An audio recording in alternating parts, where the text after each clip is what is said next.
estamos un día más en Cara a Cara. Sean bienvenidos a este programa, este tiempo de conversación en CNN Plus, que intentamos que sea útil. Y desde luego el programa de hoy va a resultar muy interesante y esperamos que también le sirva sobre todo a aquellos padres o aquellos familiares que tienen que convivir con niños hiperactivos. A veces se dice esto de niños hiperactivos, pero estamos hablando de algo muy serio que puede tener unas consecuencias muy graves si no se trata convenientemente en la infancia y la adolescencia de cara al futuro. ¿Cuándo hay que preocuparse por un trastorno de hiperactividad, de déficit de atención? Bueno, pues de eso vamos a conversar hoy con dos personas que saben mucho, porque lo han vivido en primera persona con uno de sus hijos, que afortunadamente hoy es un adolescente absolutamente normal, que no tiene ningún problema de este tipo, pero lo pasaron mal, estudiaron el tema y lo han plasmado en un libro que vaya por su segunda edición. Y es un libro además con un título muy revelador, No estáis solos, dirigido no solamente a los afectados por ese trastorno de déficit de atención e hiperactividad, sino también a los padres. Estamos en mantillos, como ellos nos dirán ahora, todavía en la investigación de este tipo de trastornos, pero avanzando mucho con respecto a años pasados. Estamos nosotros hoy María Jesús Ordóñez. Hola. ¿Qué tal? ¿Cómo estás? Hola, ¿qué es tal? Pediatra, además. Bien, y encantada, Roberto Antonio. Álvarez Higuera.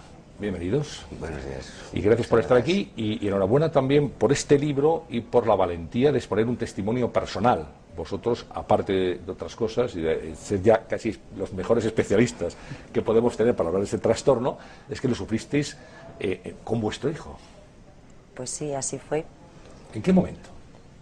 ¿En qué momento se le ¿Os disteis diagnosticó? cuenta? Pues después de muchos años. El diagnóstico fue tardío. Fue muy tardío porque tenía ya casi 14 años y llevábamos pues desde los 7 con problemas. Empezaron los suspensos, las reuniones con profesores, el niño no va bien, hay que mejorar, va a tener un problema. Se le valoró en varias ocasiones y se llegó incluso a descartar que fuese un TDAH. Pero nosotros, el niño no iba bien y seguíamos dándole vueltas hasta que, bueno, por fin, por circunstancias, se confirmó el diagnóstico y se inició un tratamiento que fue muy bueno y fantástico. Bueno, y una pregunta, María Jesús, ¿usted como pediatra no sospechó nunca que su hijo, ese comportamiento, esas malas notas, esa falta de atención, podía tener una relación con este trastorno? Sí, claro que lo sospeché y de hecho yo me puse en manos de gente que yo consideraba que sabía más que yo en aquellos momentos sobre el tema y se descartó. Entonces yo dije, bueno, pues era otra cosa. Claro. Y yo Seguí seguí buscando, dando vueltas hasta que llegué a la conclusión de que el diagnóstico era ese. Y de nuevo acudí a un compañero, un profesional, un pediatra, un psiquiatra infantil, y le dije, oye, yo creo que el diagnóstico es este, pero lo vas a confirmar tú. Y lo confirmó claramente y así fue. Bueno, y en ese momento, por lo menos, tenían ya el origen del problema. Y a partir de ahí, digamos, tratamiento, hasta llegar a un final feliz, que le puede servir además en este momento de ejemplo y de esperanza a muchos padres que tienen este problema en uno de sus hijos. Cambia el mundo radicalmente. Cambia el Desde mundo. que existe, desde que se conoce el problema, se conoce y se trata, el cambio es... Empieza uno a responderse un montón de preguntas que ha estado dando vueltas siempre y ahora ya hay respuestas a muchas cosas. Sin embargo, El porqué de muchos comportamientos. Claro, porqué... dicen ustedes, estamos todavía en mantillas en España con respecto a otros países. Por ejemplo, con respecto a Estados Unidos estamos muy atrás. Hay mucha desinformación. Se oye hablar mucho del niño hiperactivo, esos niños problemáticos, y nos tenemos que dar cuenta de que ellos no son el problema, ellos tienen un problema. Tienen un problema, efectivamente. Efectivamente, llevamos varios años de retraso, 20, 30 respecto a Estados Unidos. Todo tiene sus ventajas y sus inconvenientes para todo, pero aquí se está empezando un poco a conocer ahora. Y el problema es que desde la enseñanza se desconoce y hay todavía mucho rechazo. Desde la misma sociedad se rechaza la enfermedad, se rechaza el tratamiento. El hablar de psiquiatra, tratamiento, suena un poco... Y desde el mismo sistema sanitario, todavía hay gente desde el mismo sistema sanitario que no conoce este trastorno ni lo ni lo sabe manejar. Claro, porque se puede pensar, este niño es muy poco aplicado, es muy indolente, no presta atención a nada, se le castiga, me imagino, ¿no? Oye, tienes que mejorar porque lo que estás haciendo no es de recibo, o sea, y lo que se está provocando estamos reparando en que ese niño, ese adolescente, tiene un problema. Un problema que tiene que ser tratado por un especialista. Exacto. Con lo cual entramos en un círculo vicioso del que es muy complicado salir. Primero hay que conocer el problema y luego abordarlo. Sí, ¿qué pero si ni siquiera conocemos o que existe ese problema y simplemente decimos, no, ese niño es que no hay forma, ya hay que darlo por perdido. No. Detrás de todo comportamiento anómalo suele haber un porqué. Bien, vamos con los síntomas. ¿Qué es lo que define a un niño con un trastorno de déficit de atención e hiperactividad? Tiene lo que decimos la tríada, que se compone de hiperactividad, que quiere decir los niños hiperactivos que no paran, pero mucho. Todo dentro de un orden, Sí, porque claro, un niño de 3 años, sí, si ahora está saltando sí, por aquí, es lo normal, pues a todos nos parecería normal, pero si lo hace un niño de 10 años y además estamos grabando, pues dices, pues no es propio. No es propio, Claro. algo le pasa a ese niño, no es que sea un maleducado. Bueno, hay niños que son maleducados, ojo, ese es otro tema aparte, que llevan una mala educación, pero bueno, me entendéis la diferencia. Sí. Esa es una de las características. Otra es la impulsividad, que la impulsividad es decir, hacer lo primero que se les pasa por la cabeza, sin recapacitar, sin reflexionar. Esa reflexión que tú puedes hacer, uy, me apetece, pero ¿cómo voy a hacerlo? Ellos no tienen esa reflexión. Me tiro, uy, y además sin bañador. Y se quedan tan panchos. Sí. Y luego se dan cuenta, pero a posteriori, pero les vuelve a ocurrir la misma cosa y no aprenden de errores, lo vuelven a hacer por esa impulsividad que tienen. Y la tercera característica es el déficit de atención, que es tienen un problema para mantener la atención, sobre todo en tareas monótonas, en tareas como puede ser hacer deberes. Mucha gente dice, pero es que con las pantallitas de los videojuegos van fenomenal. Claro, porque además es algo que les gusta y que cambian. Las pantallas están cambiando constantemente. No es lo mismo que sentarte 2 horas delante del libro de matemáticas. Para leer lo mismo, ¿no? Claro, para leer lo mismo. Entonces, dependiendo de que haya más o menos manifestación de estos síntomas, hoy en día se dividen en 3 subtipos, que en unos años se van a cambiar seguramente la clasificación y se amplíe y aparezcan muchos más subtipos. Y esa es la característica fundamental. La hiperactividad es lo que más se conoce, pero la impulsividad y el déficit de atención probablemente sean lo más conflictivo. Y lo que más problemas da, porque además son de los que se siguen manifestando en edad adulta. Bueno, es muy importante, lo señalaban ustedes, el diagnóstico precoz. Cuando estamos hablando de ese diagnóstico, ¿a partir de qué edad se puede saber que un niño es víctima de este trastorno? Hombre, aquí seguramente la doctora tendrá algo más que decir que yo, pero creo que anda en torno a 6, 8 años. En torno a los 6. Por eso que comentaba anteriormente, que hasta los 3, 4 años la hiperactividad de un niño es normal. Son ramos de lagartija. Sí, tiene que conocer, tiene que ver, tiene que tocar. De todas formas, ya hay determinados, en determinadas ocasiones, porque hay niños que tienen además otros síntomas y se les ve que es algo más que un niño movido, se puede bajar un poquito la edad hasta los 4 o 6 años. Entre 4 y 6 años hay niños que ya se les hace el diagnóstico y se les trata, sobre todo si hay ya una gran repercusión, que es el problema, una gran repercusión a nivel familiar, a nivel social, etcétera, etcétera. Sí, hay que hablar de las repercusiones. En el interior de la familia puede ser devastador, desde luego, incluso para las relaciones de los padres entre sí, y después en el ámbito de la escuela. En el ámbito de la escuela, en el ámbito de la calle, en todos los ámbitos. Un niño conflictivo es conflictivo y si se traslada a la edad adulta, continúa siéndolo. Será muy importante, me imagino, que también el personal docente reciba algún tipo de preparación para poder identificar junto con los padres estos problemas.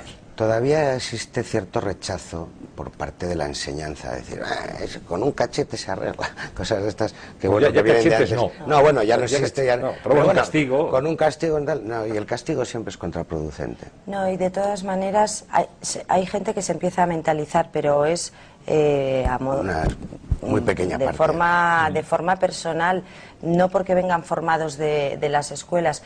Y el otro día en la consulta me comentaban unos padres, dice, fuimos a hablar con con el tutor del niño, presentamos el informe y ya se oyó el comentario: ¡hala, otro de estos! Otro de estos. Pues no vamos a hacer nada, ni vamos a cambiar nada.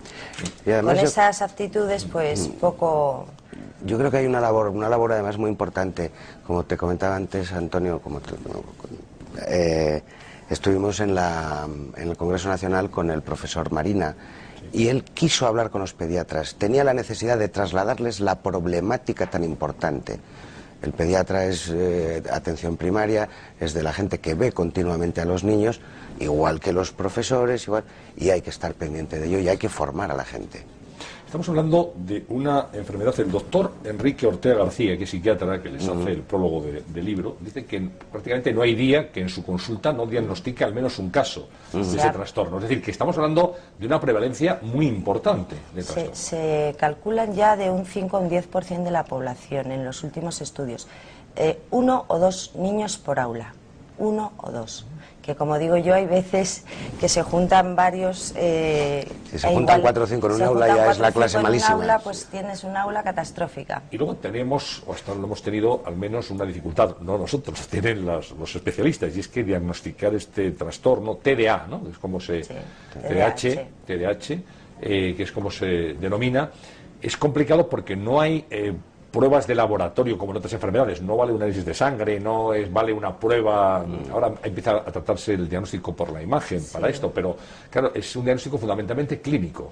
El diagnóstico es clínico, se basa en la historia clínica, tiene que haber síntomas antes de los 7 años y hay una serie de síntomas, hay una serie de escalas que se utilizan para valorar, pero fundamentalmente es ver lo que te cuentan los padres, lo que te cuentan en el colegio y ver que exista un deterioro en ambos sitios, pues en casa y en el cole.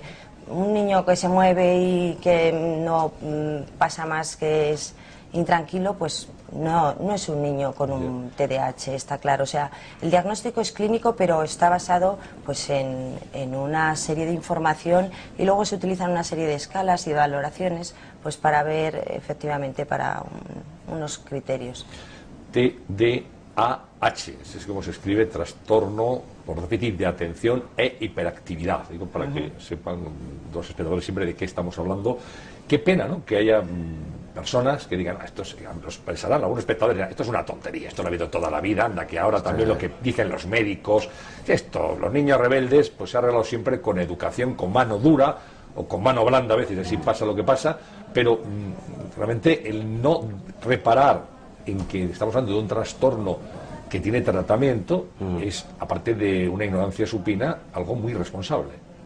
Bueno, nosotros hemos resuelto nuestro problema, queremos que mucha más gente lo resuelva, ya cada uno si lo quiere resolver o no, pero hay que tomar buena nota. No garantizamos un buen futuro a nuestros hijos si no hacemos las cosas correctamente.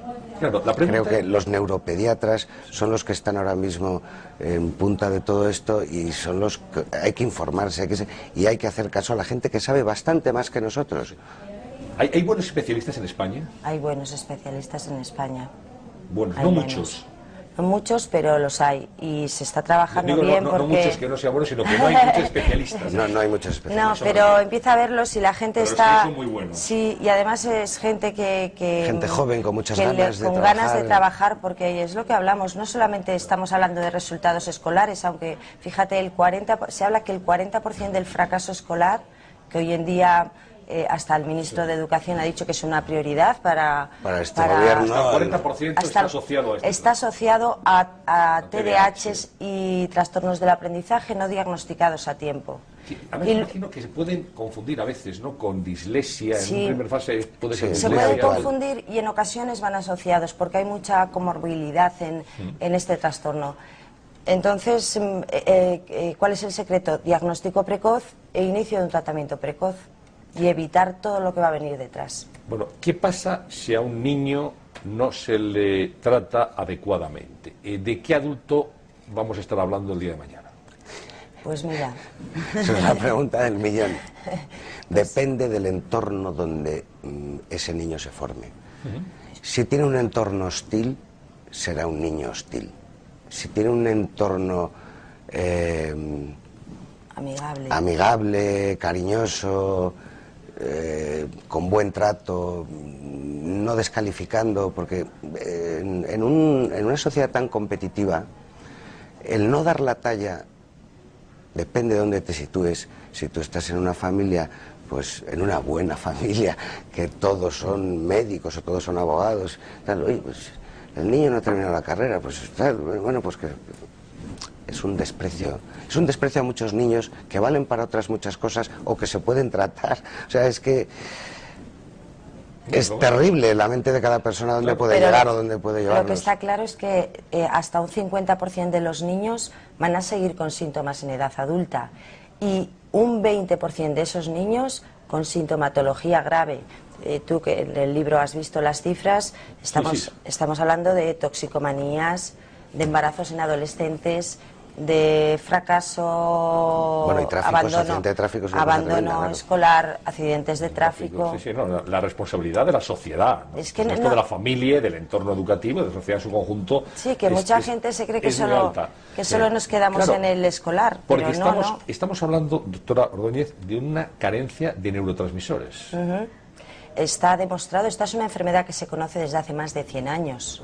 No es nada nuevo, ni nos lo hemos inventado. Y su tratamiento se utiliza desde hace más de 50 años. ¿El mismo tratamiento? El mismo tratamiento, que sigue siendo de elección. Es un fármaco que se llama metilfenidato y sigue siendo el fármaco de primera elección en el tratamiento desde hace más de 50 años. Entonces... Y digamos la farmacopea no ha avanzado. Sí, hay fármacos nuevos. Hay fármacos nuevos, se han conseguido presentaciones de ese fármaco que son más cómodas de tomar, porque inicialmente tenían que ir tomándose pastillitas a lo largo del día y bueno, a veces resultaba incómodo en el colegio, incluso les podía dar vergüenza. Y ahora pues hay otra serie de presentaciones más cómodas que están yendo muy bien. Hay otros fármacos alternativos para gente que no tolera bien la medicación por el caso que sea, pero es una enfermedad, estábamos hablando de la antigüedad, conocida y más que conocida. ¿Y cómo se llamaba entonces? ¿Tenía nombre? No, el mismo. No, empezó llamándose trastorno hipercinético. Hay varias definiciones. El manifiesto fue del año 2002, con Berkeley y demás, o sea que... Pero inicialmente se le empezaban a dar otras definiciones y otros términos. ¿Efectos secundarios de este fármaco? Pues... como los de cualquier otro fármaco que tengamos que usar en pediatría, como cualquier antibiótico. La gente le tiene un poquito de miedo a la medicación de hecho, hay muchos padres, que es un poco que ustedes ven también, padres, sobre todo padres separados, y que un padre, uno de ellos el padre quiere que se le trate, y la madre no, o viceversa, y entonces ahí hay un problema. Yo lo estoy viendo en consulta. Hay un conflicto importante porque dices... vamos a ver, ¿y qué hacemos con el futuro de este niño? A mi hijo no le den pastillas, que esto son algo que también... ¿Qué hacemos con el futuro de este niño? Normal, un poquito rebelde, pero no quiero que le den pastillas porque a ver qué efecto le van a hacer. ¿Y qué hacemos con ese niño que sigue suspendiendo, que sigue creciendo y se sigue juntando con los malos? Me decía a mí un paciente, me llevaban interno a un colegio, pues el típico niño de mal comportamiento, suspensos, y tenían precisamente ese problema de tratamiento, y dice, me llevaban a un colegio, dice, sí, es que eran todos unos delincuentes. Claro, ahí aprendí todo lo que tenía que aprender de malo. Claro, porque tienden a juntarse con, con los niños, con los chicos más conflictivos. Claro, lógicamente. Bueno, hablamos de efectos secundarios, ¿en qué consiste? Digo, porque hay muchos padres que se preguntan, bueno, si ¿cuáles son los más frecuentes? Los más frecuentes, cefaleas, que suelen desaparecer, insomnio, que está bastante controvertido el tema porque no se sabe si es por el propio trastorno o por la medicación. La medicación puede alterar un poquito, pero generalmente son niños que ya duermen poco de por sí. Y la pérdida de apetito, inicialmente, pero que se compensa. Y son los tres principales. Es una medicación segura, se lleva usando más de 50 años. ¿Cuánto tiempo hay que estar el tratamiento? Es una enfermedad crónica. Es una enfermedad crónica. El médico que regule, que vaya haciendo el seguimiento, tiene que determinar si lo sigue necesitando. Hay gente que cuando ya ha terminado sus estudios y está incorporado, tiene su vida hecha como adulto, puede prescindir. Hay gente que no, hay adultos que están fenomenal con la medicación porque la impulsividad y el déficit en determinadas ocasiones puede llegar a ser realmente problemático. Sí, yo quería preguntarle a Roberto, que como padre nos hablara un poco de la experiencia de cómo era su hijo, que más dio motivo pues a este libro y a su dedicación y a su especialización. ¿Cómo era y cómo es en este momento? El niño. Sí, sí. Su niño. Y ahora tiene 17 años. Va a hacer 17 años ahora, en un día de estos. Y ha tenido mucha suerte, por cierto. ¿Cómo es? Su niño Nosotros hemos tenido mucha suerte de tener esos niños que tenemos, que han sido los que nos han empujado a todo esto, porque es cariño, les quieres decir, no puede ser, claro. Este niño no puede ser malo. Pero ustedes, digamos, no pasaron del niño y dijeron, bueno, ya se corregirá, es rebelde, sino que se empeñaron, sí. Y la madre pediatra fue insistentemente buscando que se diagnosticara el trastorno hasta que finalmente tuvo tratamiento. Y hoy, bueno, ¿cómo era y cómo es? Pues era un niño que no le conocíamos, porque hacía una vida completamente aparte de la nuestra. Tenía su mundo, tenía su vida, y nosotros no sabíamos nada de él. ¿Con qué edad?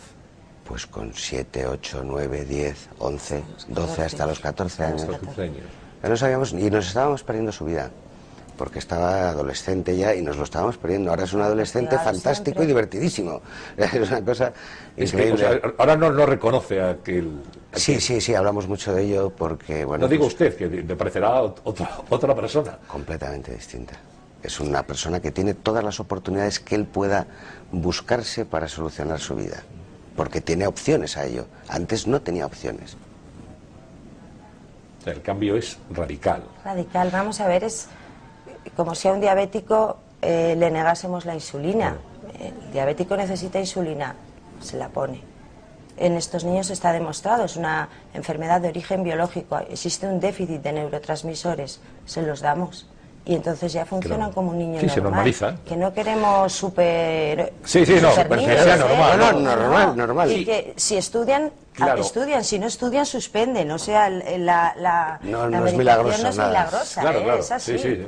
Simplemente le sitúa al mismo nivel que los niños. Le das las mismas oportunidades. Si él es vago, pues es vago, pero no es una falta de atención por los estudios debido a ese trastorno, a ese déficit de neurotransmisores. Digamos que es normalizarles. Bueno, y tampoco se arregla todo, y usted experimenta con una pastilla, porque ahora padres que mi niño que no estudia, le voy a llevar... estamos hablando de los casos que tienen este trastorno, ese TDAH. Por tanto, luego hay otros niños que son más o menos rebeldes, más o menos maleducados o impulsivos o, en fin, hiperactivos dentro de lo normal. Bueno, eso no hay que preocuparse. Es cuando esto está afectando a la vida de los niños y la vida también de los padres. Y nosotros lo que quisimos, además, en el libro fue poner un poquito de esperanza y de ilusión, porque la gente, yo lo veo además, lo sufrimos en carne propia, pero en la consulta yo veo cómo están los padres ante estos cuadros y sufren, y están sufriendo y lo pasan muy mal, y entonces por eso quisimos darle un poco de... Pues vamos a dar esperanza, porque habrá muchos padres que nos estén viendo ahora mismo y digan, mira, pues me han encendido una luz que puedo seguir, o familiares de niños. Bueno, pues este libro, No estáis solos, ya va por la segunda edición. El libro que yo tengo es la segunda edición. Quiere decir que hay interés. Y hay además una página web a la que pueden acudir aquellas personas interesadas. Está ahora mismo en pantalla, www.noestaisolos.com. Es muy importante no estar solo en esto. Es muy importante no sentirse solo. Sentirse arropado, sentirse querido, sentirse respaldado. Siempre se llegará mucho más lejos. Claro, y los padres entre sí, cuando ven que hay otros padres con el mismo problema. En fin, yo creo que esto también es importante para aquellas personas que tienen el trastorno en casa. A nosotros nos ha acompañado mucha gente, hemos tenido gente incondicional desde el principio y pues... Bueno, hay que agradecerles a ellos todo lo que han hecho, porque sin toda esta gente hubiese sido imposible hacer todo esto. Porque hay mucha gente que no lo entiende. No lo entiende pues porque no se conoce, probablemente por desconocimiento. Bueno, pues queremos que la televisión sea también útil y que se puedan conocer este tipo de problemas que tienen solución gracias a programas como este y a invitados como los que hoy hemos tenido. Sois los medios los que debéis de dar la prioridad en la información dependiendo de Bueno, nosotros lo intentamos al menos, y si este programa es útil y sirve para arreglar un solo problema, con uno solo, pues ya nos damos por satisfechos. Estoy seguro que ha sido así. Que haya padres que hoy hayan encontrado pues un horizonte punto. y que puedan empezar a traer a sus hijos. Pues ojalá. Yo quiero agradecerles a ustedes, María Jesús Ordóñez, Roberto López Higuera, su presencia aquí, en este espacio, el libro, su testimonio, el humor también que destila en el libro a pesar del problema. Han pasado una travesía, en fin, sí, con humor, pero una travesía muy divertida. Bueno, imagino que habría días más divertidos que otros. Bueno, sí, y enhorabuena porque al final pues consiguieron su objetivo y sobre todo pues su hijo, a quien no conocían, que es, como les decía, un adolescente divertido, fantástico y feliz. Bueno, pues gracias a usted, Antonio, y nada, encantados de estar aquí. Muy bien, pues mucha suerte, y seguiremos ocupándonos de este tema que me parece que es fundamental, y sobre todo si llevamos tanto atraso en España como nos han indicado. Pues lo agradecerá mucha gente, estoy seguro. Un abrazo. Igualmente. Gracias. A todos ustedes también nuestro agradecimiento por su atención, por su interés, es lo que nos hace estar aquí cada día. Si les ha servido, pues estamos muy felices. Saben que buscamos también otros ángulos de la actualidad, otros personajes que puedan ser útiles a aquellas personas que en este momento pues no han encontrado pues la solución o la información para resolver ese problema. Pues eso intentamos, y si les parece bien, mañana estaremos aquí esta misma hora en CNL. Pues muchas gracias.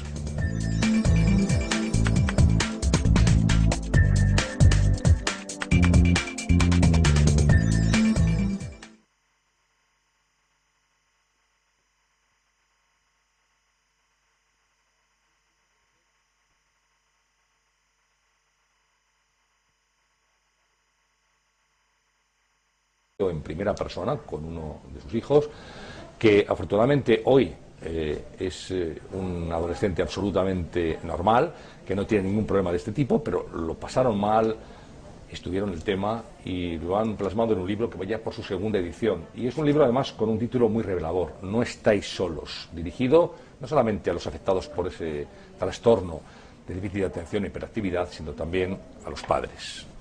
Estamos en mantillas, como ellos nos dirán ahora, todavía en la investigación de este tipo de trastornos, pero avanzando mucho con respecto a años pasados. Estamos nosotros hoy María Jesús Ordóñez. Hola. ¿Qué tal? ¿Cómo estás? Hola, ¿qué es tal? Pediatra, además.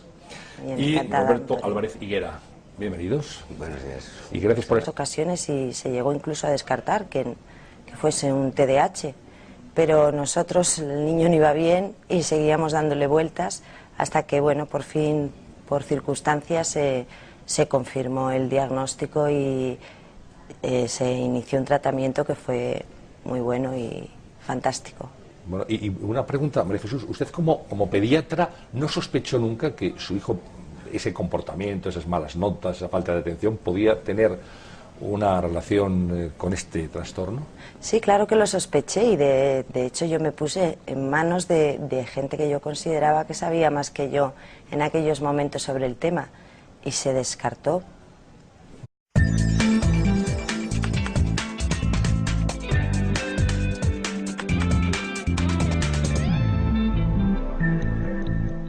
Pues aquí estamos un día más en Cara a Cara. Sean bienvenidos a este programa, este tiempo de conversación en CNN Plus, que intentamos que sea útil. Y desde luego el programa de hoy va a resultar muy interesante y esperamos que también le sirva sobre todo a aquellos padres o aquellos familiares que tienen que convivir con niños hiperactivos. A veces se dice esto de niños hiperactivos, pero estamos hablando de algo muy serio y que puede tener unas consecuencias muy graves si no se trata convenientemente en la infancia y la adolescencia de cara al futuro.